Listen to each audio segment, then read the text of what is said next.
Check, check. We live. What's good? LAP in the building. Literally anything podcast for the people. Welcome. And as always, 3 times. Welcome. If y'all can see some of or hear some of the shit that goes on before we go live, it's like we already out of pocket, but shit gets real out here. What's going on, everybody? Yeah, so it's the summertime.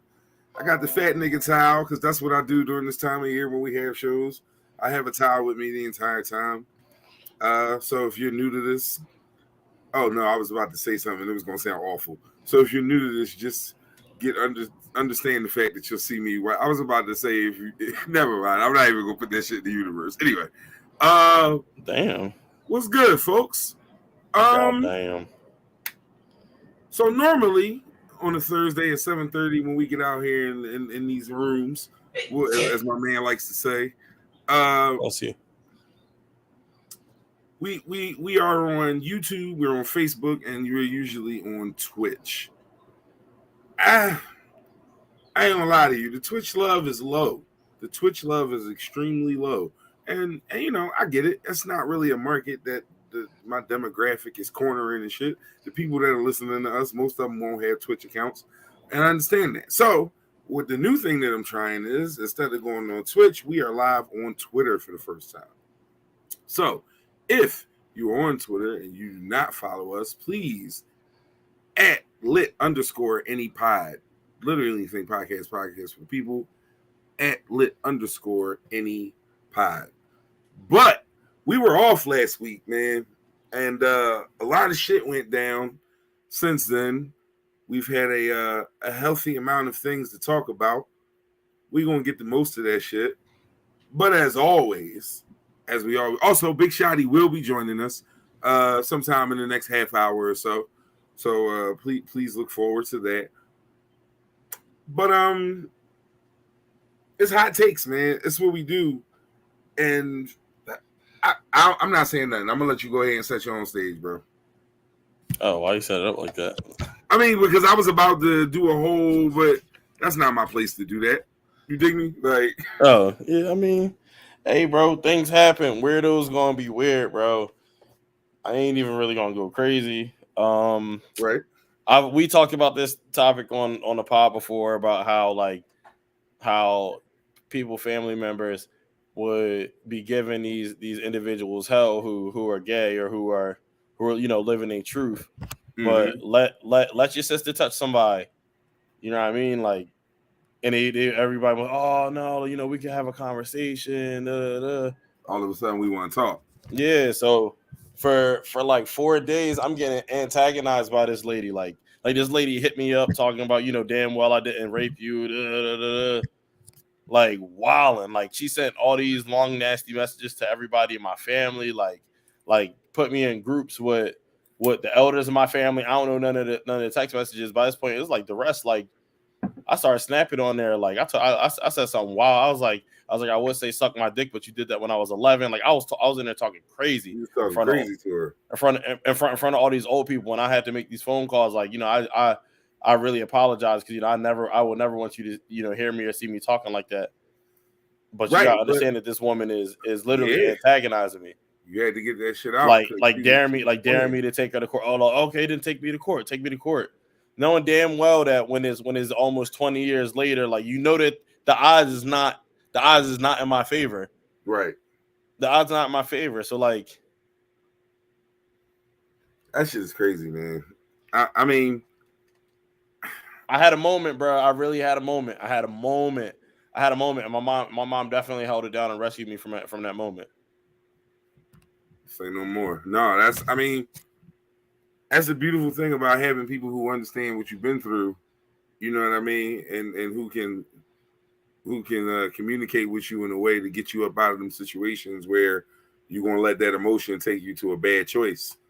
Or the wild part. We going so like at the point of like you hitting me up now. Everything that I put online, like I put my story up there, the story that I shared on the show some time ago. I put my story up there. that was just like me just like letting it go, since like family members want to, if they don't know or they want to know or whatever the case is, I'm putting it out there. Like that's what it is. So like after that, now you still playing. So now you like y'all know I'm a play fee, and y'all seen what I did to that lady that took that money from them churn. Like y'all seen what I like. Stop playing with me. Stop playing with me. That was Hall of Fame shit. I love that day. Like stop playing with me. It was like 400, 500 something people hitting a request on her joint. Oh yeah, no, she disabled that joint. We took Shorty down. There was a rat. So like, stop playing with me.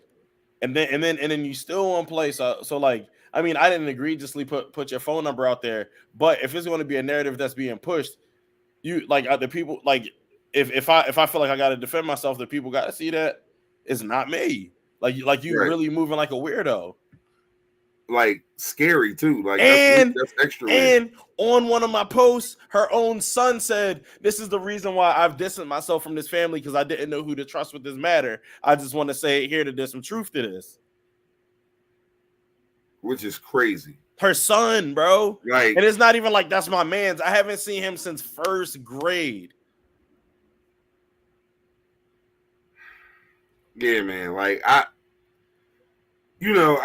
couldn't even fucking imagine. Like it's a lot, man. That's wild. Because when it's the people that you're supposed to be able to trust the most, it's always and then when other people are protecting them, knowing what's going on, that's another frustrating piece. So God bless you, bro. Like that's all I can say, because that's a lot. Like that's just a lot. Like, you know what I mean? But we ain't gonna dwell on it too long.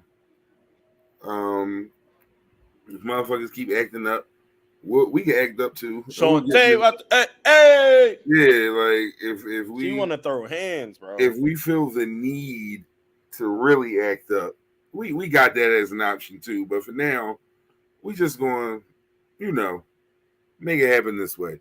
Either way, that's one of our serious portions. We got a couple of topics that's like a little less on the energy side. We sometimes like to, keep the upbeat shit, but it ain't gonna be all upbeat today. We're gonna wait for Shadi to get here for some of that though. I kind of want to hear her. I mean, I want to hear her perspective though. On the situation you was just talking about. Yeah. Absolutely. No, we can spin the block on that. That's not a problem at all. So I have a hot take. And usually, most cases, I'll save my hot take specifically for here. I won't post my hot take otherwise in any other social media outlets or anything like that, because I like it for it to be a part of the flow. So in the past few days, I've had the opportunity to attend a few graduations, both at my job. Shout out the class of 2022. Belmont Charter High School. Congratulations to them today. People for People Charter High School, got to go to theirs, and I was at my son's middle school graduation last week. Congratulations to all the graduates all over. Wonderful, wonderful achievements. This is for the parents, specifically the ladies, but the fellas too, because y'all be doing a lot. Like, try and get dressed to go to your people's graduation show. Don't be the valedictorian's mom in a full spandex catsuit at the graduation. Like, shorty, you look like you about to work something to twerk something. I mean, purchase something. Like, why are you in here like that, sis? Like, you know how mad my mom will be at my 8th grade graduation, and she just walked through the joint double cheeked up, like just crazy for no reason. Mind you, some of the shit don't deserve, like, it ain't symmetrical cat suit situations going on in here. These shits is being a lot of them look like the penguin on Batman. With Danny DeVito. These Mark Hamill looking ass motherfuckers is wild, bro. Like, it's crazy right here. Like, this shit is incredible. Like, I don't know, man. That's just. Hey, That's can I tell you this? Go ahead. So when I used to do the probation work and shit, I never knew the kid or whatever, but I heard this story about how this kid, he used to keep getting curfew violations over and over and over and over and over, like over and over, multiple times a week, 7 days out of 7. Right. So his PO was like, "Yo, what's going on? Because like you doing everything else, your grades is good, you going to school, you this and that, you got a job, you be in the house at the right time, but like why you keep dipping out? Why you keep dipping out?" So his mom kept going to the bar and just meeting these big biker, you know what I mean, beef eater motherfuckers. And then they rooms shared, like their headboards was on the same wall. So she was getting her shit rearranged, like, and he gotta take that shit. So he just leave. Like he can't beat none of the niggas, so he just walked the fuck out. Damn. So then like they was really trying to see what can they do about the mom. And like nothing really could be done. Like that's crazy. That's a wild ass story. But no, seriously though, y'all, like, and particularly, right, what I need y'all to understand is the kind of attention that you attract embarrasses your child. Who gives a fuck if you don't care? Respectfully, I get it. You a grown ass man or woman. You walk out the door however the fuck you feel like it. I seen a nigga at one of these graduations in a white t-shirt and some ball shorts just stroll up in the graduation. Like one, like I don't know. And this is not, I don't want to feel like I'm being judgmental, but I just feel like it's an achievement that's worth a little more effort. That's all I'm saying. I get it. I get it. But listen, I would I hate to be the nigga that be poking and sleeping bear and shit. The generation that's just over you, right? Like that's too young to have you as a child, but it's old enough to have me as a child, right? Mm-hmm. Them niggas be shooting at my generation like we the problem. Is motherfuckers y'all age coming up to these graduations making these kids look filthy. No, you're right. You're not wrong about that. You're not wrong about that at all. It's the 45 and to 55. It's the 40 and unders. The 40 and under. Yeah, like 40. It's like the 40. It's the 40 to like 55. You might be right about that. That might be. Yeah. That's a very ratchet group. I'm so glad my mom corny and like Mary J. Blige. She don't know how to dance and shit. Like my mom can't sing, can't dance. She don't want to be in front of nobody, nothing. She like looking good, and that's about it. She don't be trying outdo nobody. I'm cool with that. Yeah, no, it's crazy. Like I said, man, like I get it. You're an adult. I respect the hell out of that. I subscribe to that 1,000,000%.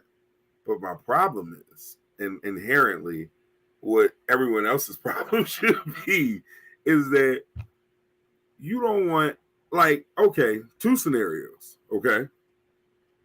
Let's just say, for argument's sake, you look good in what you have on. And you got a bunch of dudes in there ogling over you. Your son and or daughter has to see you, like, become with the bacon, egg, and cheese. Yeah, straight get eye rocked all fucking night. Like, or the flip side. Say you put this on and you think you look good. Yep, and you look like a disagree. Yeah, you look like a motherfucking Reebok. Like you look like a fucking open cinnamon bun roll. Like you just the middles, bitch exposed. But then, right, your son hears somebody say something slick. Now he punched somebody in the face on his graduation day. Yeah. Like, or if your son ain't no like, what if your son a chump? Like what that do to him? Even worse fate. Your mom look like a bag of boogers, bitch. Like, listen, I'm about to tell you something. So 2-3 weeks ago, early in the morning, it's right after breakfast. They all standing outside. It's a nice day or whatever before everybody go upstairs.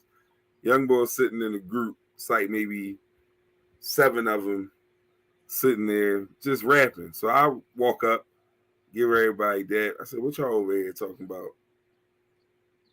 With no hesitation. I ain't gonna say the young boy name. We talk about how his mom got a fat ass, yo. And I just had to walk away because I can't laugh. But bro, oh man. Like, and I remember them. Like, I remember that kind of shit. Just as a young, like, man. I'm glad my mom is just pretty. Like, she don't got no extremities. She don't got no. My mom got a little diaper butt, if that. Like, I'm glad my mom's just pretty, bro. I'm cool. Yo, did you really just say your mom don't have no extremities? Yeah, she don't got no extra appendages, none of that. That is wild. This thing just made his mom a plegate, nigga. She has zero extremities. She just exists, nigga. Yeah, that nigga from the Oblongs, that's my mother. Ew, that's crazy. All right. Yeah, no, but like I said, man, the young boys is vicious. They was cooking this boy, and apparently, you know, he just had to deal with it because it ain't no fight break out. Oh shit!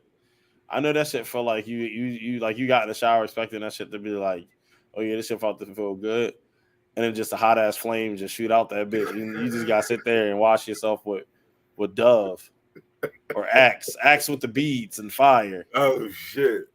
Yo, scraping your shit, man. Yo, you would have stole on him though as a young. Oh, absolutely! I stole on niggas for less. I remember one time this nigga was sitting there. This nigga named Daniel. He was at my house. Like we had it was like a sleepover. It was like mad at my niggas. It was like my cousins. It was wild, mad niggas. And then it was like when it was like kind of like winding down. The last couple of days, not as many kids there. So we chilling in a room playing PlayStation, whatever. And then he was like, "Oh, Miss Tasha, oh, Miss Tasha, oh." What, nigga? I was like, yo, you gotta relax. Like, you gotta chill. Niggas kept doing thinking that shit funny. Like, trying to get looking at niggas. Hit him. Mink! Say that shit again. He tried to fight me for like a quick second, and then he realized what time it was. Yo, Miss Tasha is fucking hilarious, bro. Like, I'm sorry, that's really fucking funny. ooh. Oh man, no, I ain't gonna hold you. I was kind of happy about my living situation because I put too much. Did you? You rather be? I thought it was just a little bit left in that thing. It was like making bubbles and it like trickled down.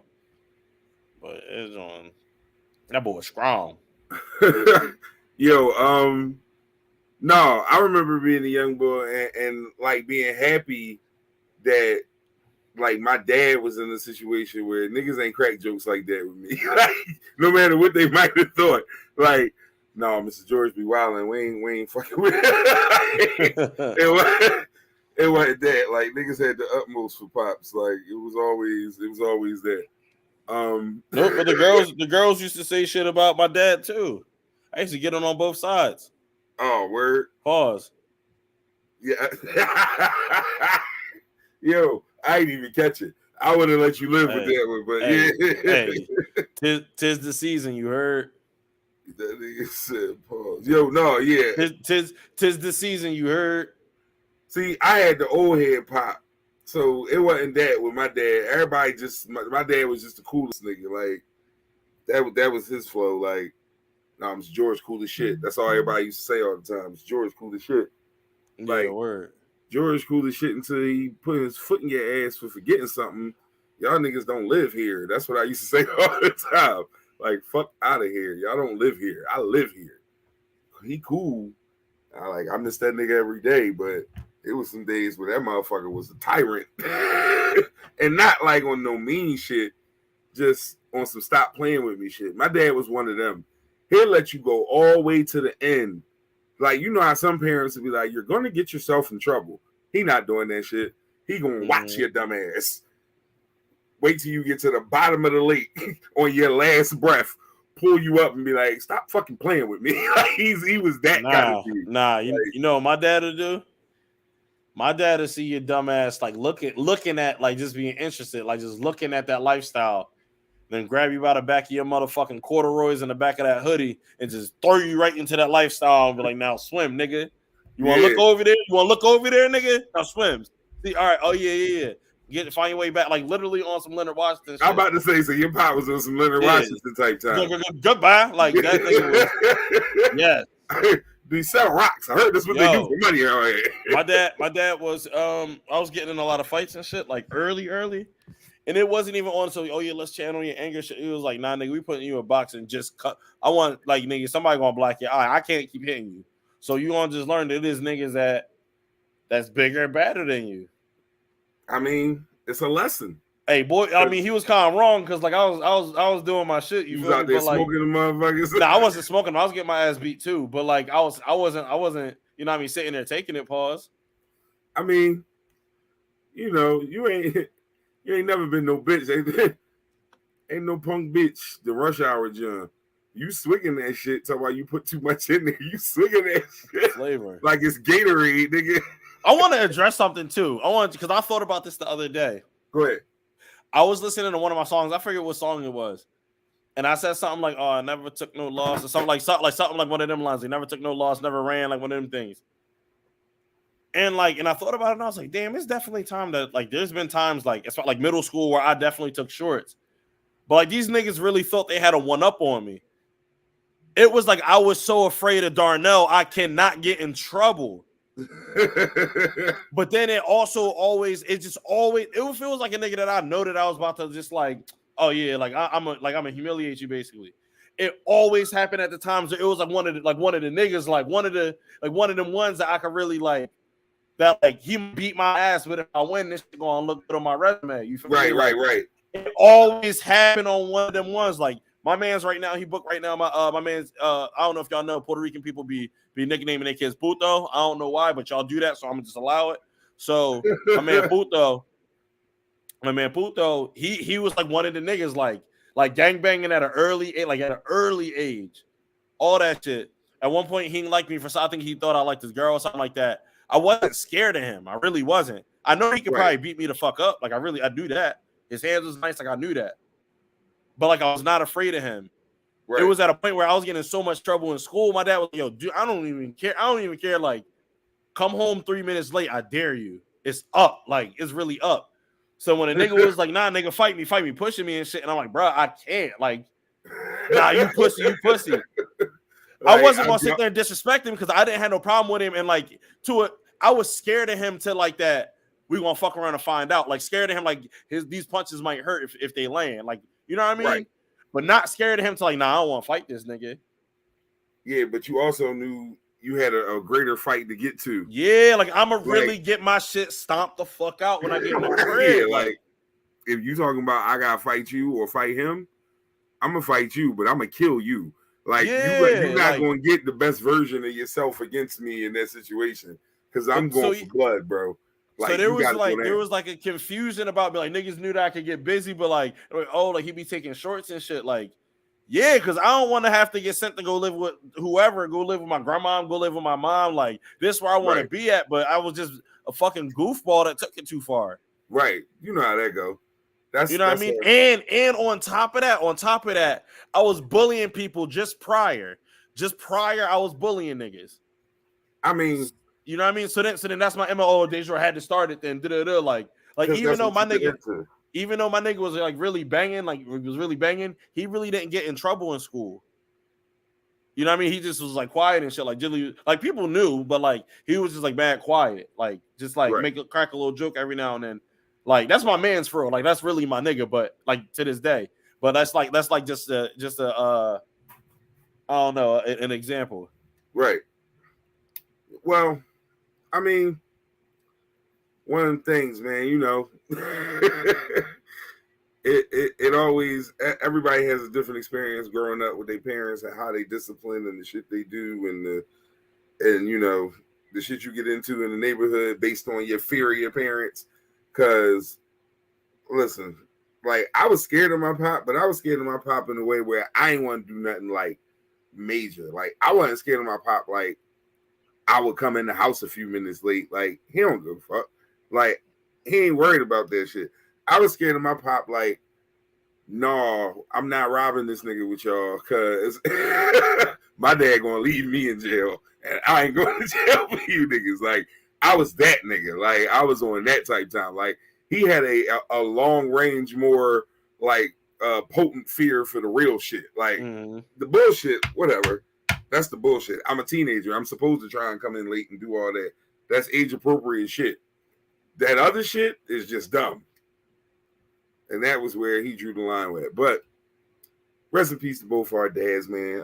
Father's Day coming up soon. I know that's a wild holiday for hey, me. this is always kind of like lost on me. I forget to mention it in these moments. I want to shout my dad's best friend Vic out. Like, that nigga really really stepped up. Like, when my dad passed, like, he stepped up and really showed out. Like, if it was like me needing money towards tuition, or like needing a place to stay, or just like needing food, like whatever I needed, like, he found a way. Like, even when like I blew my knee the fuck out, like tore my ACL, all type shit, blew my knee out, like he was like, yo, like I don't mean no disrespect, but like, you can emancipate yourself from your mom. If my benefits is the best benefits in the state, bro. I got my knee reconstructed, like arthroscopic surgery and shit. For my copay was like $6. Like, I couldn't think him more. His birthday just passed as well. So shout out to Vic. I know I heard you shout out Vic on a couple of songs of yours throughout. He's like, yeah. I haven't had the opportunity. Vic was not at Friendsgiving, was he? Yeah, I know. I'm about to say I have not had the opportunity to meet Vic yet, but I mean, he got a hell of a story. He got a hell of a story, bro. Shout out to that brother for sure. All right, so let's get to some of the shit. Let's look at this hit sheet here and see what I want. You know what, man? In fact, I ain't even going to the hit sheet because I know I got something in the email that was wild to me. Hold up, let me pull that up. Living Think podcast people. Oh, by the way, we're streaming live on Twitter, Facebook, and YouTube at this time. All right. We're gonna go right to the fuck shit just to get out the way and wait for Shadi. So I know you saw the video of the young lady throwing ashes over that was a parody video, by the way, people. That was not the actual video of the actual incident. But the actual person that did this was arrested. She is, hold up, let me get the stats up.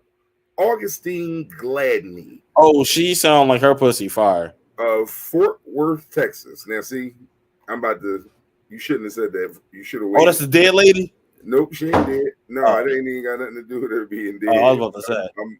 I'm just going, Augustine? Yeah. They in a community? Hold up, bro. Hold up. Don't say nothing else. I don't care. That is Augustine Gladney, my guy. Oh, Fantasia Lou. I mean, I said what I said. It's probably something somebody like it. No, she funny looking enough where that shit probably is ridiculous for no reason at all. Just because the blessings of the planet are just not right all the time. Anyway. Yeah, I mean, it might be. You know, somebody might. I mean, it might have that right crunch. This is one Miss Augustine Gladney. The Fort Worth Department of Police charged her with abuse of a corpse after she threw the ashes of her boyfriend's mother in the Lake Worth. Oh, she got a nigga. Yeah. Ernest Smith, age 38, told officers that his girlfriend, Augustine Gladney, 40, confessed to him in a text message. The incident resurfaced after a recent TikTok video that we have all seen.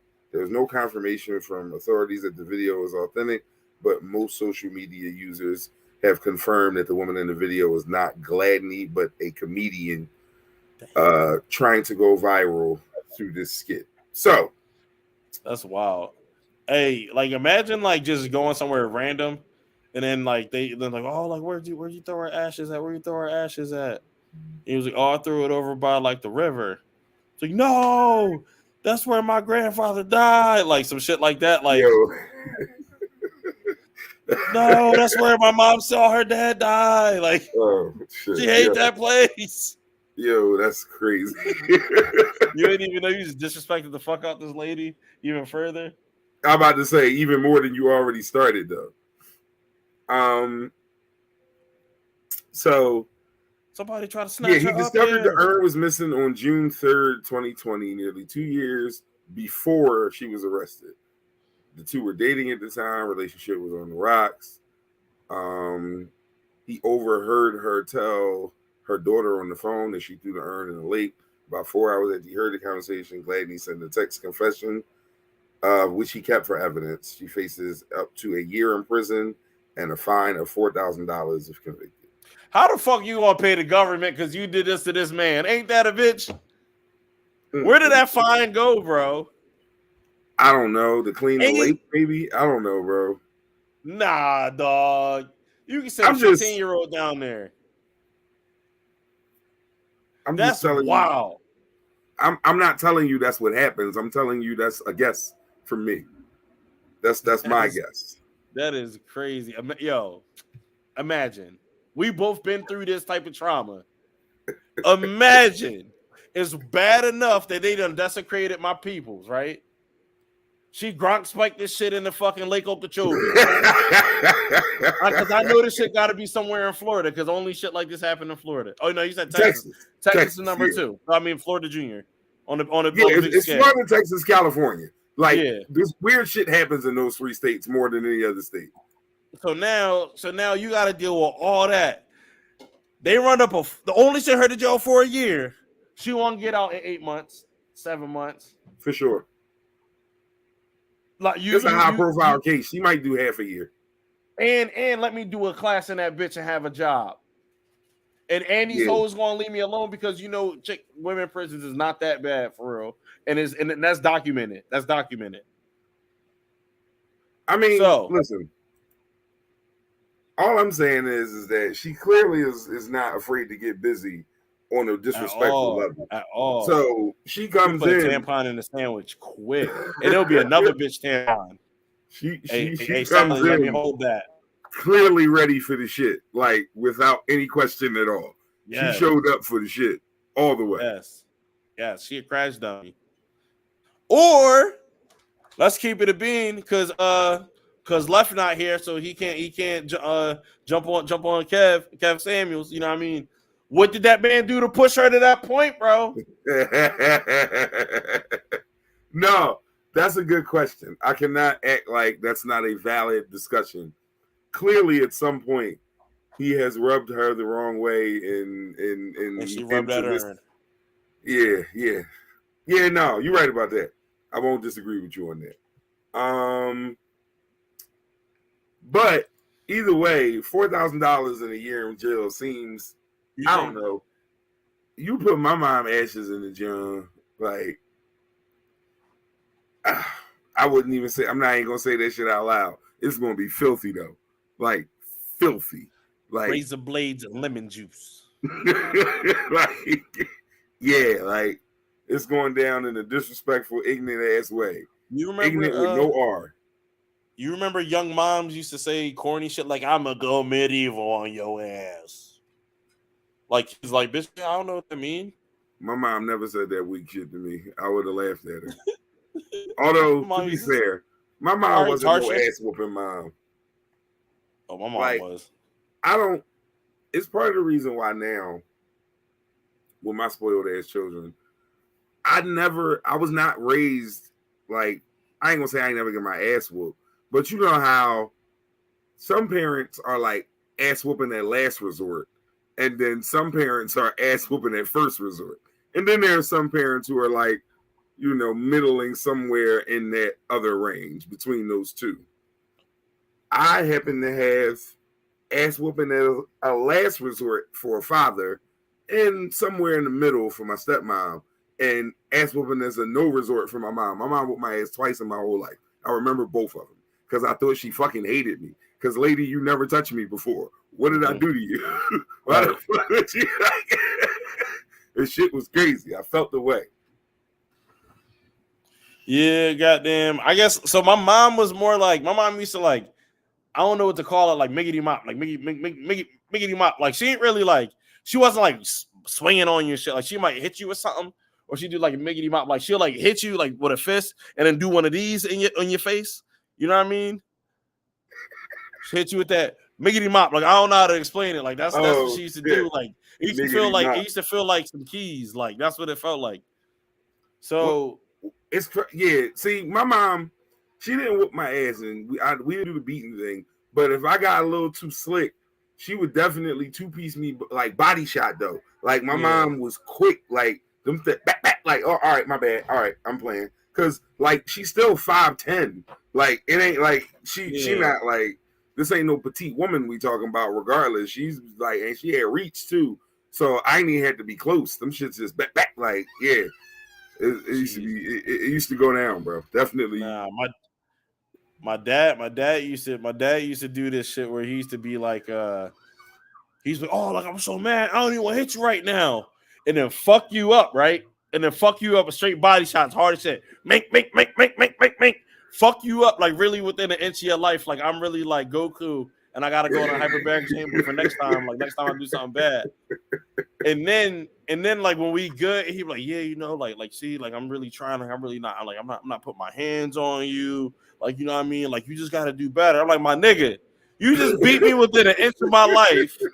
Now, granted, I was really my mom didn't know how to like control herself. I was deserving them from Darnell. I really was like I was deserving them, but this nigga was out here capping, like he was acting like he wasn't putting his hands on me and shit when he was really like knocking my shit around. Pause. Yeah. Yeah.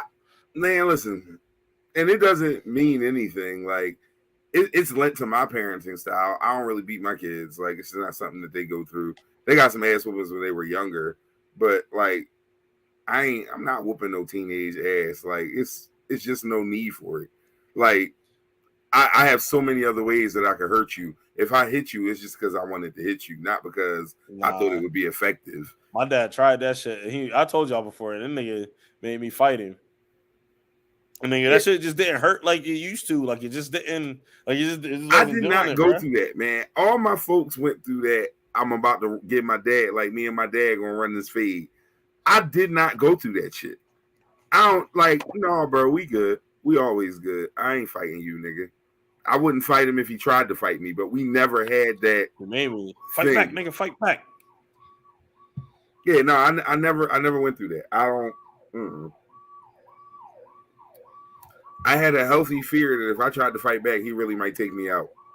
Like, what's the nigga? What's that nigga name? Fair fight shit. I mean, like in my sleep, black glove, chloroform. Like, not Al Green. Like, he was Grits. What's his name? Marvin Gaye. Marvin Gaye. Yeah. His dad got that man. He said, "Ejectocito, cuz." Got that man up out of there. Real shit though. Like, double tap. But that's what I'm saying. Like, I had that, so it's like, man, no matter how mad I am, I'm gonna shut the fuck up.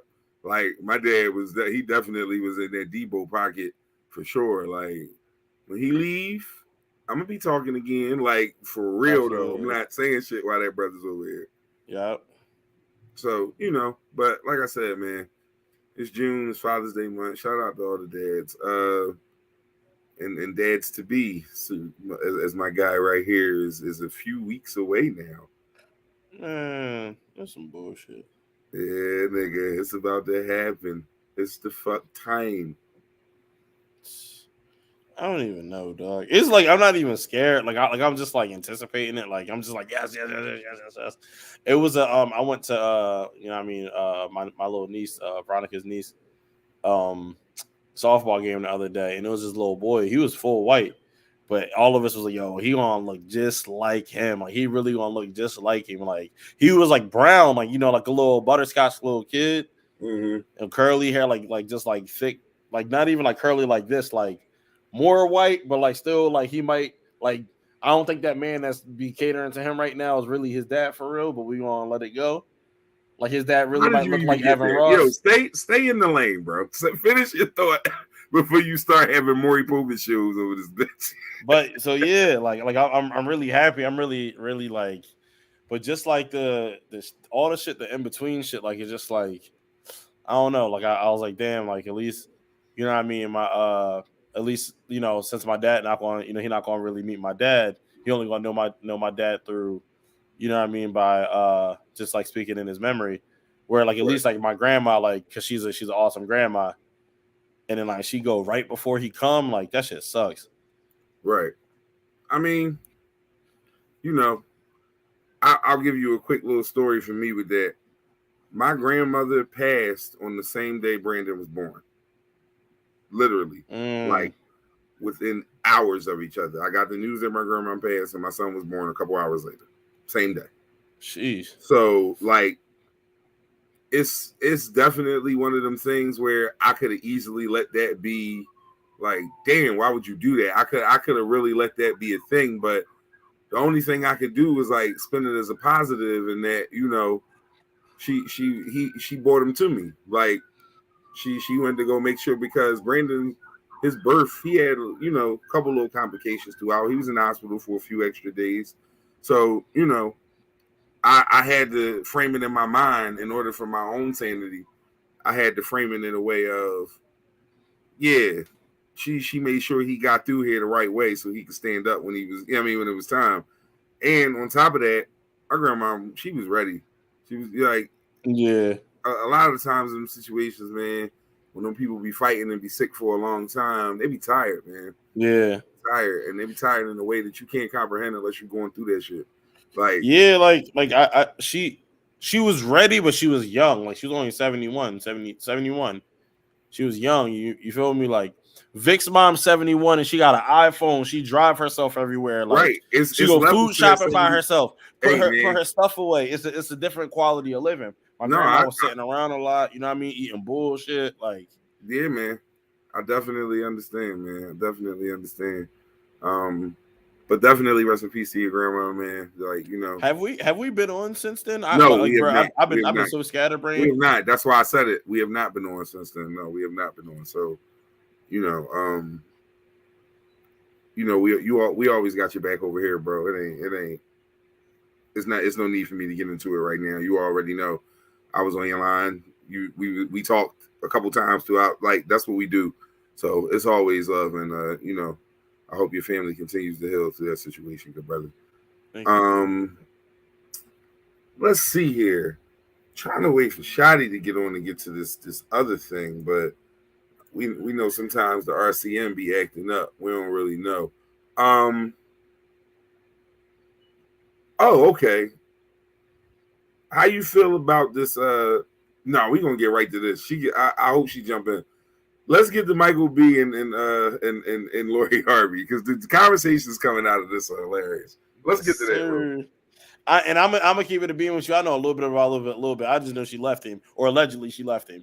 All right, I'm about to He say. got Reality is none of us knows exactly what's happening. yeah. Like We are apparently, all I speculating. saw a meme that said that he still got picks up and she took her picks down. I don't know if that's true. I never verified, but that's what the people saying. Like that's pretty much it. Like I don't. That's like pretty much what I've gathered. Okay, so I won't. I'm not trying to get into historically accurate content with that. I'm not looking to verify I'm simply reciting things that I've heard and prefacing that with none of us know what the fuck we're really talking about because we're not there. But it's fun to talk about because this is what we do in these forums, in these arenas, in these rooms. I think I'm about to make that like a segment, bro. We I gotta like pick some like a wild ass topic or like something that niggas is talking about, and that's gonna be the in the room section of the show. Like so niggas can know, like, yeah, like seriously, we I be used we to be be in having them these rooms. conversations in the rooms. Like, no, but all right. So it's a dual sided argument, right? Because on some level, you got people saying that the boy, you know, what he doing? Why would he do that? He playing himself. Then you got some people like, it's cool if she know what she want, And if that's not what she wants, that's what she's supposed to do. You got so many different camps and facets of people with different opinions with it.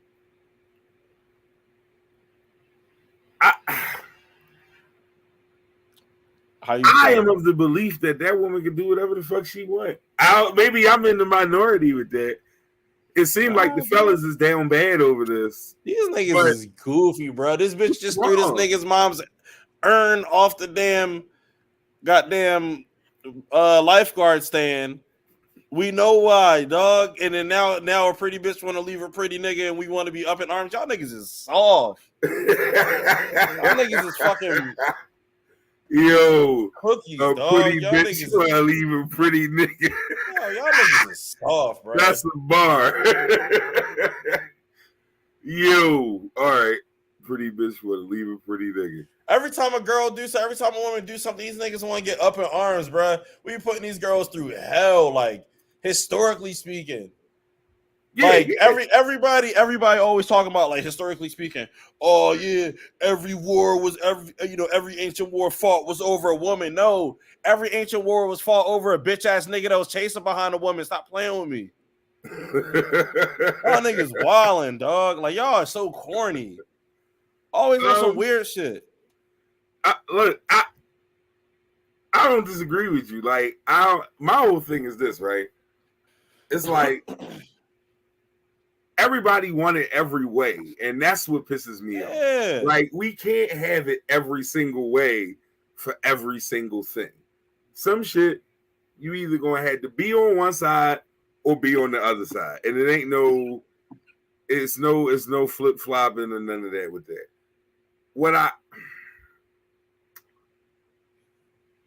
Okay, so from the Michael B. Jordan perspective, first off, I still maintain that y'all heifers is weird for the way y'all even went about Michael B. Jordan, because y'all ain't want Wallace.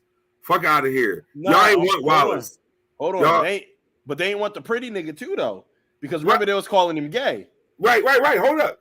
Y'all ain't want Wallace, but then y'all wanted what was the boy who he played on the train? Oscar Grant. Yeah.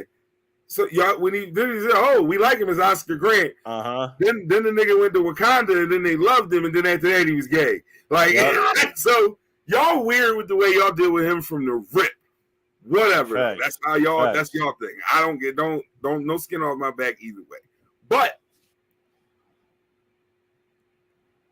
if that man is at a point in his life where he feel like what he want to do is settle down with that woman he with, who's clearly got those oils.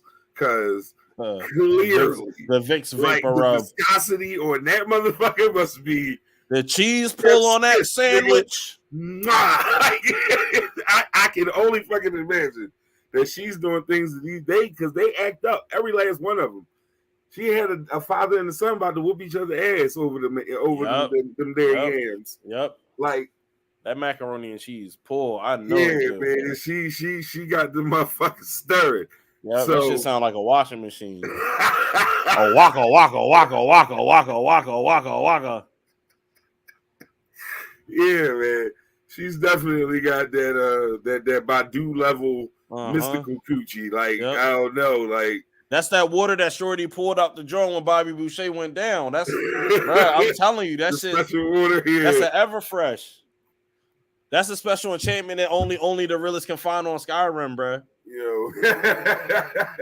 When you go up in that mountain and you don't know what to do and you end up finding it anyway, that's what that is. That's crazy. I love that analogy. Shout out to the Skyrim players. That shit is an incredible. It takes an incredible amount of patience to play. Niggas is still finding shit. Yeah, like patience, man. Like motherfucking patience. You need plenty of it to play that shit. Literally Anything podcast for the people. We are 48 minutes into the show on a Thursday night. Thank you for joining us. For those of you who are here on Facebook, YouTube, or Twitter for the first time.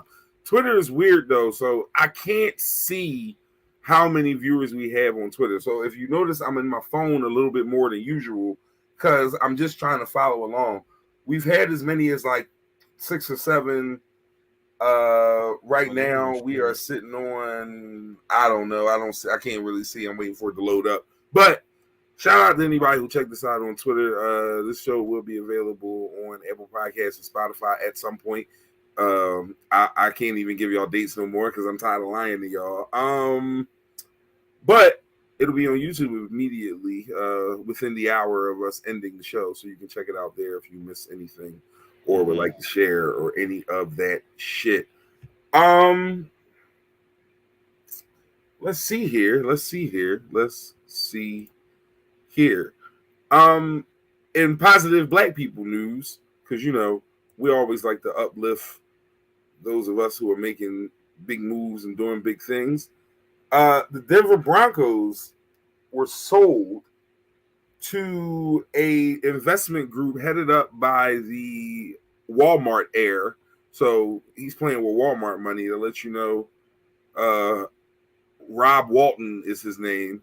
He's heading up the investment group, but that's not what we're talking about because clearly Rob Walton is a white man who's going to have money regardless. We are talking about one Miss Melody Hobson, the first African-American woman to be part of a major investment group for a football ownership.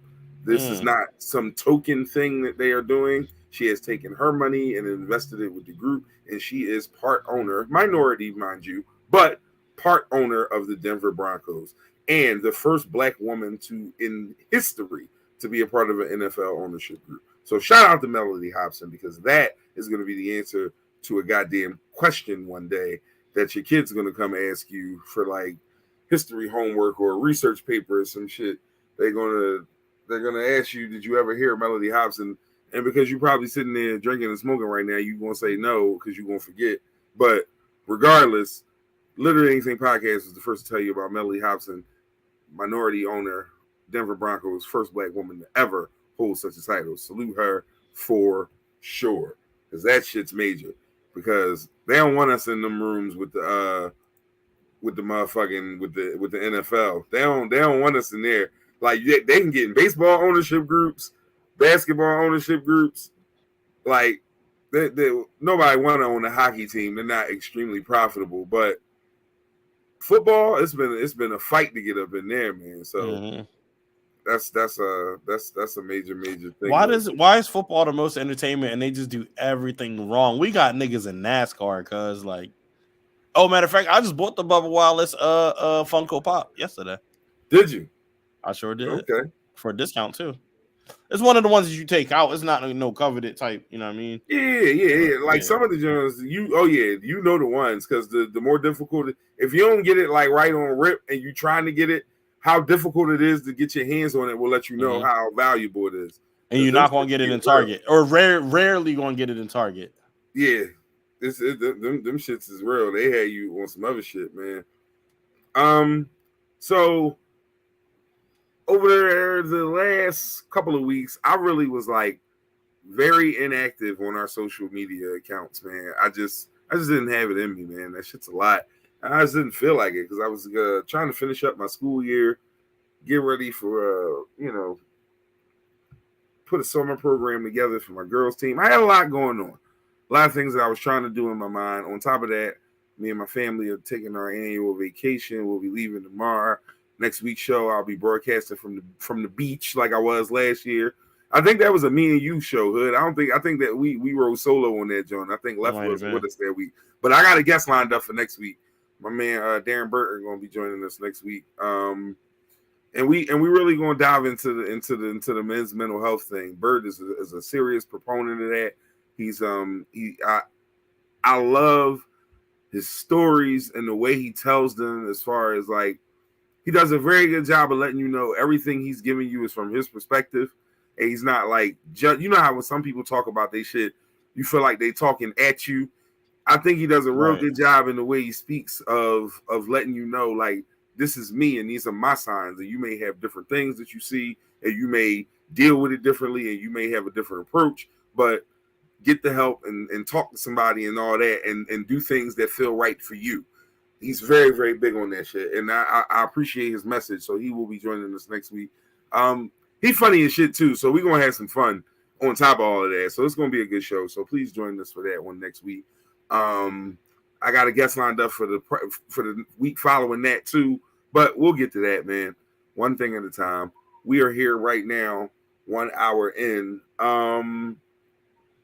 But like I was saying, I have been real inactive on the social media. I haven't really been doing shit. So I got to so the last 4 or 5 episodes that I had not posted to anything. If you missed anything over the last couple of weeks, or if you are specifically an Apple Podcast or a Spotify person for us, please make sure you go check it out. Drop some new episodes this week. They're all available for stream.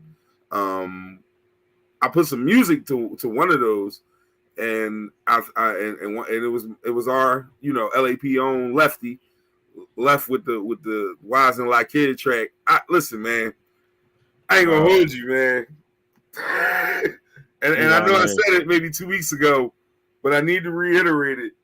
If you have not went and streamed that John, grab that John, please go check it out, man. Like, we not saying this shit because this our folks. If you really of that good boom bap, like that talk, nigga, like, and shout out to my cousin, that lad, he fucked that third verse up. Yeah, cuz, oh man, I love to see my niggas get back in their bag. That shit is crazy, man. So go make sure you go stream that, John.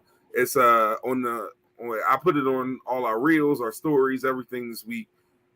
So the link is in there too. Make sure you go ahead and check that out. Support our fam. Speaking of support, I don't know what's up with Big Shadi. We got Shadi, her first show. We talked about it a little bit. It'll be this Saturday. I'm about to text her now, and bro, you know why she not here. You said what, bro? You know why she not here. Herm gotta relax, man. This business. Herm gotta understand. We doing. Hey, bro, I ain't gonna hold you. Me and Veronica been there early on. There was a couple of tests that weren't real. Fuck the. We gotta do. Yeah, there was a couple times I told you, like, hey, bro, I got a test to take. Hey, I'll be 10 minutes late. It'd be 20. In no way, shape, or form am I angry with you. Is this what you about to? What? Oh wow! I just happened to look on Facebook. That's what you doing right now, bro? What I do? The tostones? Oh yeah. I ain't, bro. I put a medium. That shit was only like $6. Wow, really? Yo, look at this. Yeah, that's insane. This is. I found this at the end of the fucking rainbow. I found this at the end of the fucking rainbow. They busting though. Yo, truly what they are. Yo, did you happen to see this Monique and DL Hughley shit, bro? Yes. So walked it down. Where you sitting on that? Fuck that fat bitch up. Like, I remember when I was little, and I really wanted Quick to whoop Della ass. Like, I really wanted her to, like, I feel like this made up for that. I really wanted Quick to fuck Della up. Like, I ain't like how it went down. And go down the way I wanted to. To respect me. And if you don't, I'm going to whoop your ass again. Mm-hmm. She whooped Quick ass. So good. Oh, man. She hit that nigga so hard. She hit that nigga into another movie, and he told another nigga, I know a bitch named Della that hit harder than you. Yeah. Oh, man, that is funny. Like, boy, oh, boy. She whooped his ass for sure. No, but, remember how a couple weeks ago we was discussing the whole Freddie and Benny thing? And I was like, if everybody you come across has an issue with you, at some point, it's clearly you and not them. It was definitely academics, though. No, it was definitely act. Fuck that. Everything act is involved in is act fault. Like, I have the same belief about him that I do about when you see a taxi cab in an accident. It was the cab fault. If you see a cab accident, it was the cab fault. I don't give a fuck what else happens. Like, and if it's two cab taxis, it was both of their fault. It's always the cab fault. And it's always act fault. But similar to the Freddie and Benny situation, like I said, at some point it can't be everybody else. Mm-hmm. Monique has a problem everywhere she goes. Uh-huh. And at some point, it can't be everybody else. Mm-hmm. At some point, you the problem, sis. But my wife pointed out to me that she feels as though she got weird when she married this new dude. Yes. And that's what coincided That's her the new consensus. behavior. I wasn't in tune with it enough to know that, so I just took her word for it, to be honest. I just heard that. Yeah, right. Right. So I didn't know. But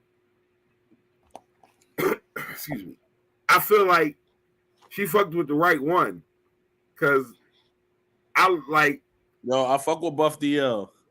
If y'all think DL going like, first off, people was weird as shit about DL Hughley. Like, that man is the definition of the American dream on some real shit. Like, that motherfucker got a GED. You know what people with GEDs end up doing in life, especially in his era of growing up? Like, because he's, New Detroit stamping. Like, yeah. Like, he's from that era where you had to have all, like, you didn't have it, you wasn't doing shit. At all. like, and for him to be at the level he's at, like, and then people like, he's a Uncle Tom and a kiss ass and whatever, man. Like, that shit all weird to me, man. Like, that brother, a black man, trying to get on and do his thing. I've never seen him in the light of a bootlicker type bull. Like, he's just not that funny for real, but he's smart. Like, don't get it twisted. It's successful black people who irritate the shit out of me. I hate Sherry Shepherd.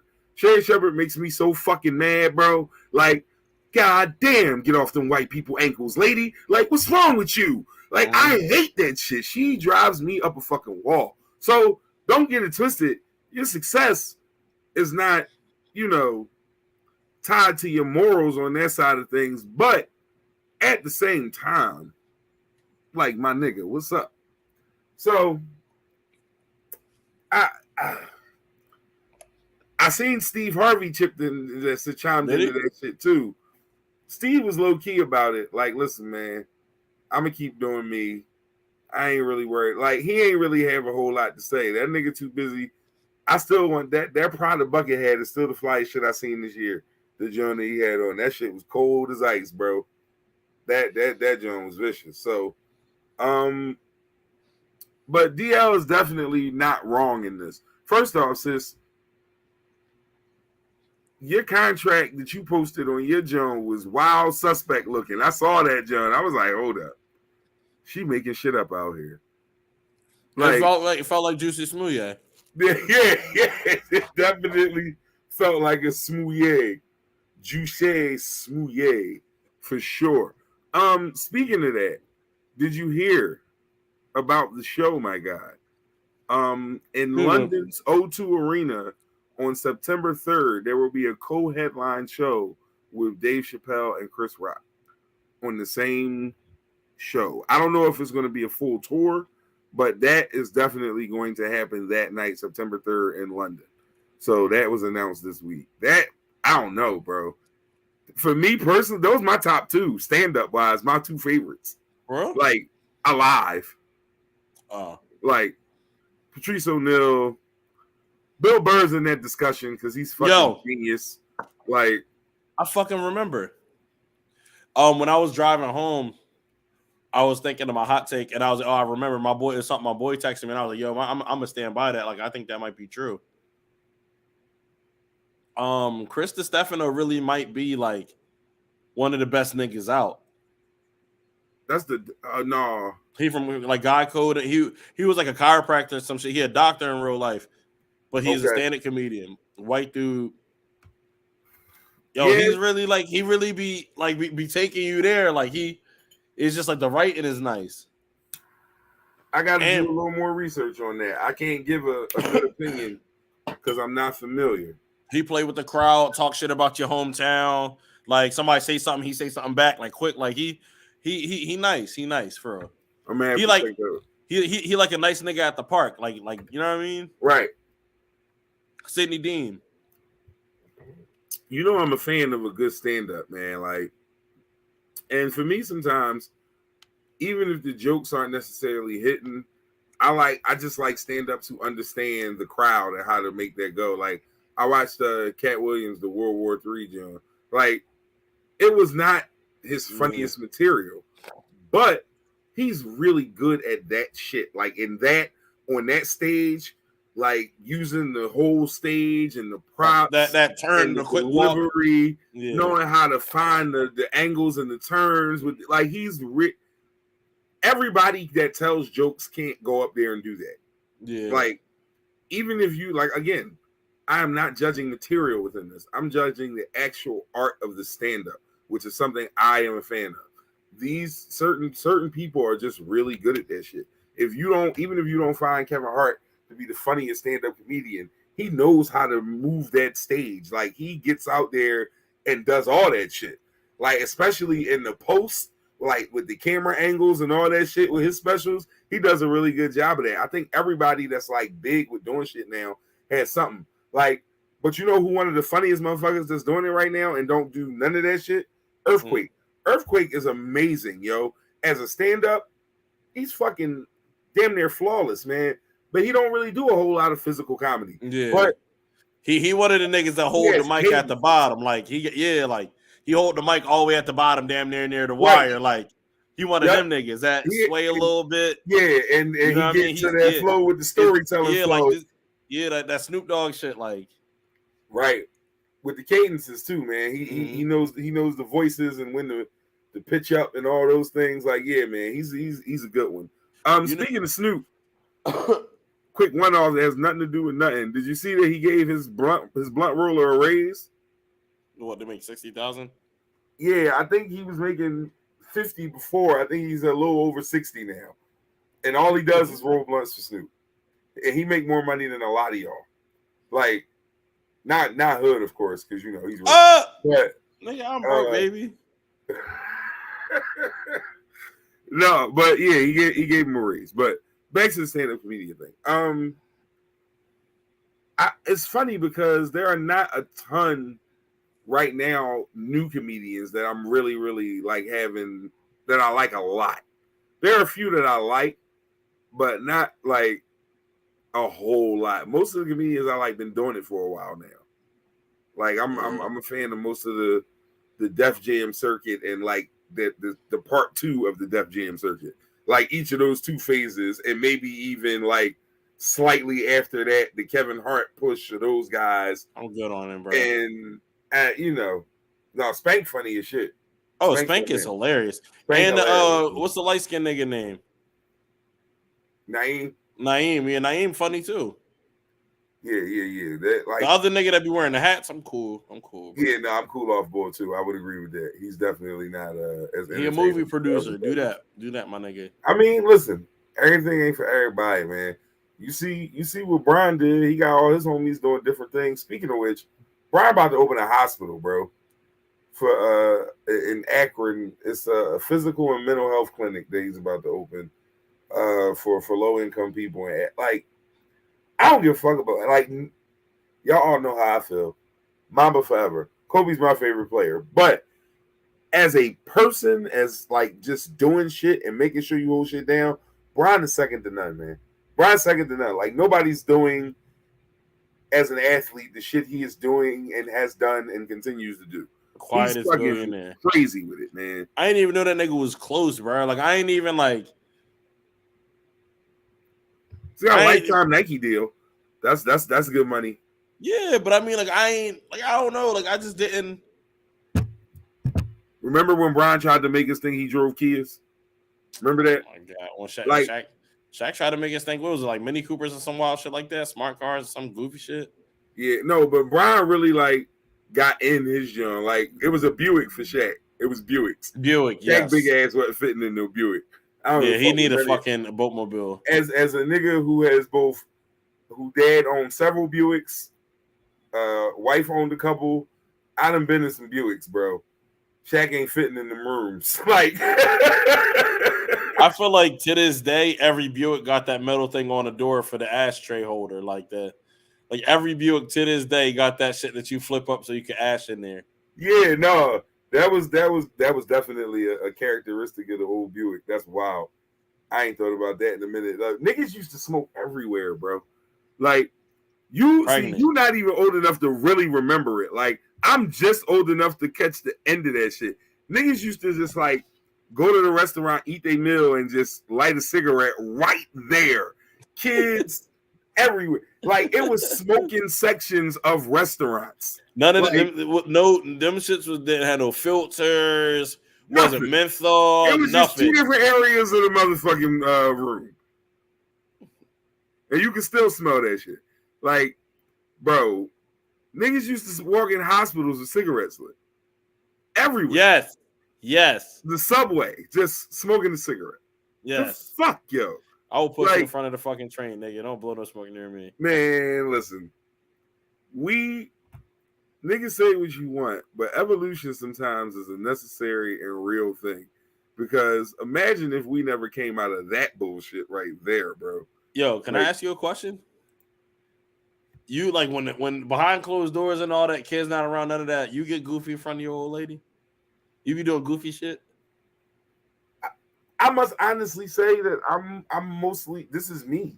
Like, I say a lot of shit, but I don't do a lot of shit. Like, I play around here and there, but I'm not like, man, outrageously goofy. But the shit I say is slightly less filtered with my wife, though. Like, I say wild shit.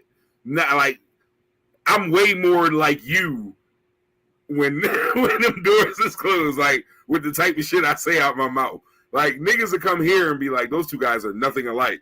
But then, like, if you put a microphone up there, like, this nigga be saying some crazy shit. Like, yo, I cannot. I have this infatuation with the N-word hard you are. I can't let it go. I can't. Like, I just can't. Like, and then it got to the point where I was like just saying N-word all the time. And like she was getting so mad, bro. Like she what's going on, my N-word? yeah, just like that. And then like, and I was saying it so much that she was just like, she like, stop. I'm like, what N-word? I'm like, oh shit, my fault. Like, that shit was bad. Sometimes it's fun to get on your spouse's nerves, just cause. Yo, I've been doing these long ass drawn out jokes. That's like. Just long and drawn out for no reason, and she just like, shut the fuck up, like. Oh man, that house is gonna be a hell of a sight when the youngin get there, bro. We might move. You said what? We might move. Oh yeah. Yes, sir. You got to move a little richer. Moving on up. You on your Jefferson, Looks like a side. Everyone is bigger. That's the big. Are there any bigger units in that building? Everything is kind of uniform. Oh no, there are bigger units, but not any available. Oh, all right. Well, you know, bro. ain't nothing slick to a can of oil, my nigga. You got it. You be all right. Nah, don't, nigga. You see me have my grandma tipping on fofos down MLK Boulevard, nigga. That shit wasn't cheap. That shit was not cheap. My man definitely had the on dub. I got this shit right here on dubs. Yeah. And it was roll 20s. They were sitting. With a clobbity clop. That shit was fire, bro. You sent that off right. Salute to you for that for sure. Excuse me. It is 8:53 p.m. We are an hour and 13 minutes in.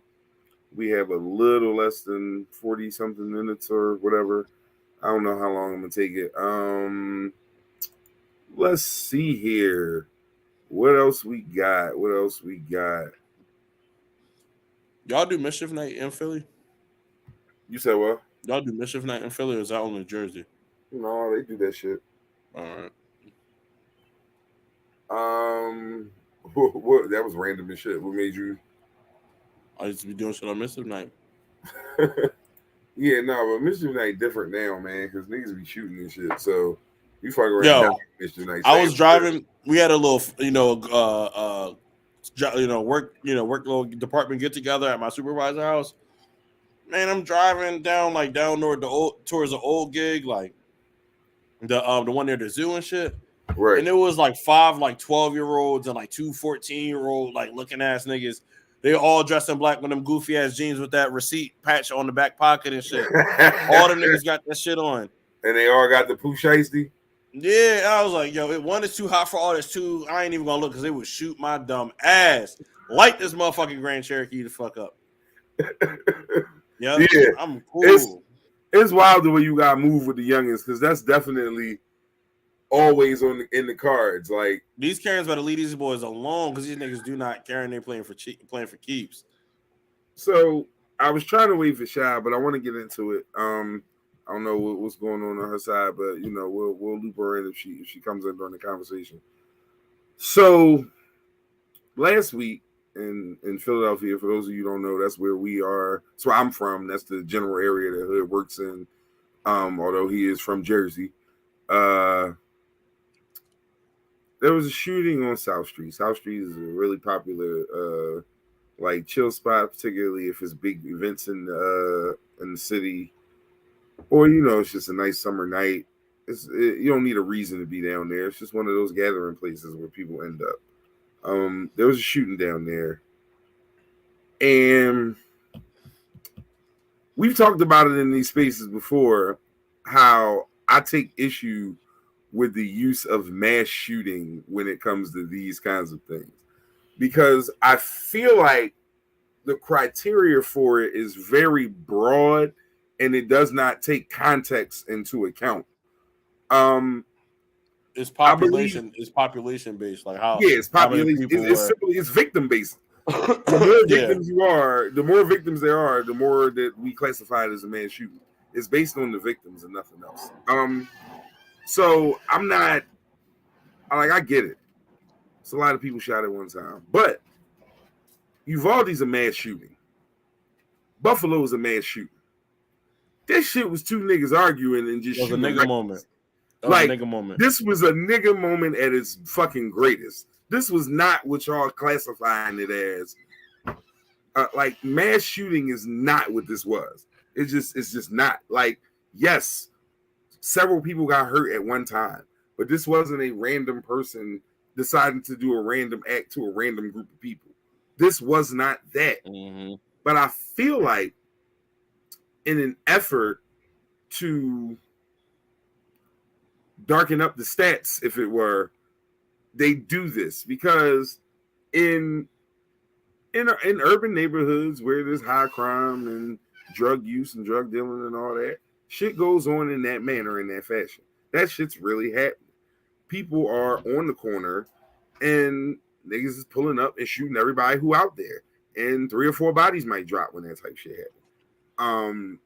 Yes, it's a tragic situation. Yes, we need to find ways to deal with it. It's incredibly unfortunate that it's become so normal that we're numb to it, but it is not what you are classifying as a quote unquote mass shooting. It's just not. Like, I don't buy that. That's not what that is.